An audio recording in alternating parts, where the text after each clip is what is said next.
presidente Lula afirma que questões de gênero e raça não serão os critérios para escolher o substituto de Rosa Weber no Supremo Tribunal Federal. Atual presidente do STF se aposenta na próxima segunda-feira, mas antes, na quinta, transmite o cargo para o ministro Luiz Roberto Barroso. Na Procuradoria-Geral da República, o mandato de Augusto Aras termina hoje. Enquanto Lula não anuncia um novo nome, a PGR será comandada pela subprocuradora Eliseta Ramos. Mais informações agora ao vivo, direto de Brasília. Fala, João Pedro Melo.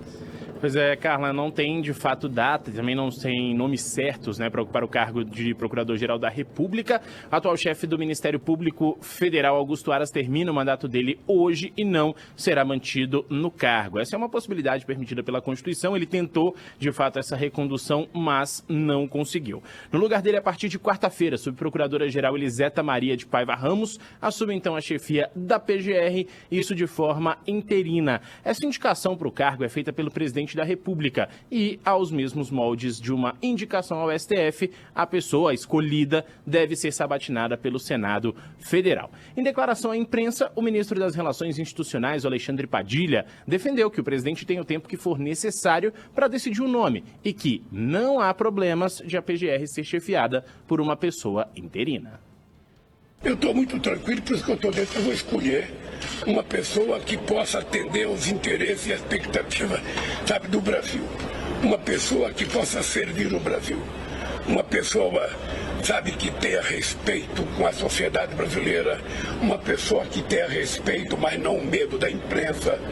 Uma pessoa que vota adequadamente, sem precisar ficar votando pela imprensa. Sabe, então eu vou escolher. Já tem várias pessoas em mira. Já tem várias pessoas. Não precisa perguntar essa questão de gênero ou de cor. Sabe, eu já passei por tudo isso. No momento certo, vocês vão saber quem que eu vou indicar. E eu pretendo indicar a pessoa mais correta que eu conhecer e a pessoa que eu tenha mais fé de que vai ser, sabe, uma grande pessoa na Suprema Corte, que é isso que o Brasil está precisando.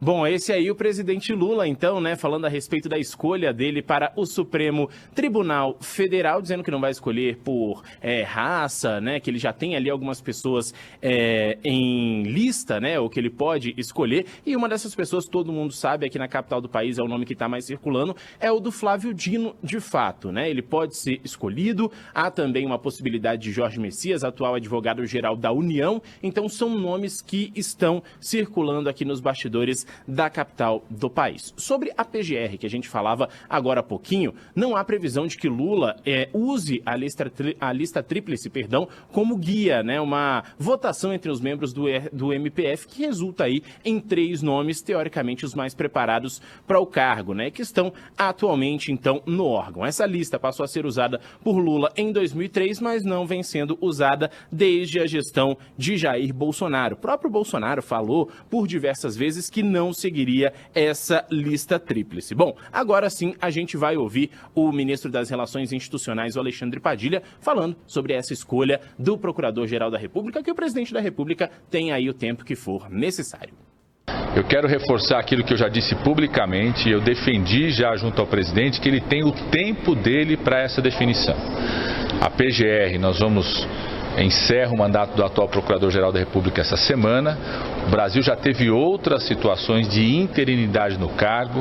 Acho que o presidente tem que ter calma, tranquilidade, é a sua prerrogativa constitucional de fazer a escolha deste nome que vai ser encaminhado para o Senado ainda, tem a sabatina, então eu defendi junto ao presidente que ele não tem que ter qualquer tipo de exigência em relação a esse calendário de definição desse nome. Ele tem o tempo dele para definir, o presidente gosta de entrevistar as pessoas, tem que estar à sua disposição, tem conversado muito com interlocutores sobre isso, está no seu processo de decisão.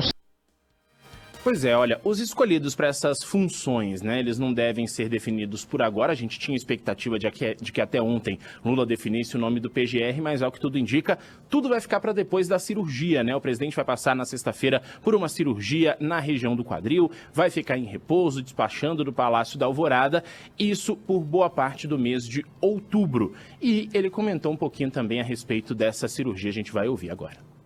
Depender de mim, eu me interno na sexta-feira, faço a cirurgia, que eu peço a Deus que corra bem.